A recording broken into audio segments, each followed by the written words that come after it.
ప్రకాశం జిల్లా ఖమ్మం మండలం పరిషత్ కార్యాలయంలో సుస్థిర అభివృద్ధి లక్ష్యాలపై స్థానిక సుస్థిర అభివృద్ధి లక్ష్యాలపై శిక్షణ తరగతులను మండల పరిషత్ కార్యాలయంలో నిర్వహించారు.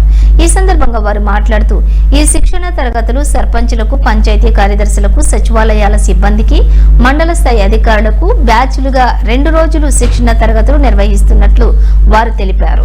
మొదటి బ్యాచ్ గా ఈ శిక్షణ తరగతులకు సర్పంచులు, పంచాయతీ కార్యదర్శులు గ్రేడ్ 1 నుండి గ్రేడ్ 5 వరకు అగ్రికల్చర్ అసిస్టెంట్లు, వెటర్నరీ అసిస్టెంట్లు, వెల్ఫేర్ అసిస్టెంట్లు, మహిళా పోలీసులు, ఎనర్జీ అసిస్టెంట్లు పాల్గొన్నారు.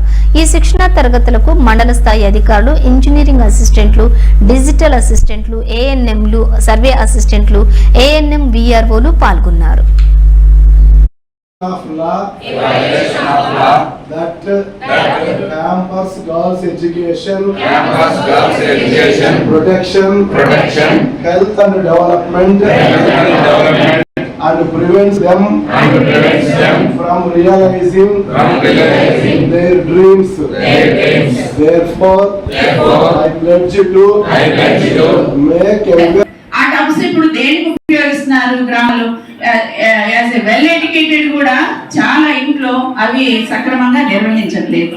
ముందు మనం చేసి తర్వాత మరి అందరికి చెప్పాల్సిన బాధ్యత మనపై ఉంది. ఏది అసలు నేను కూడా నవ్వుతా.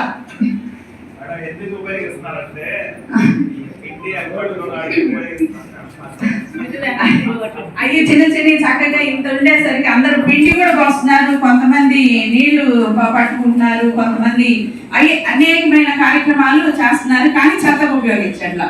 ఇవి చెత్త అనేది మన ఇంట్లో మన ద్వారానే ఈ చెత్త అనేది వస్తుంది. దీన్ని అరికట్టాలంటే ఏం చేయాలి? అరికట్టాలంటే మనకు ప్రభుత్వం వాడు స్వచ్ఛాంధ్ర కార్పొరేషన్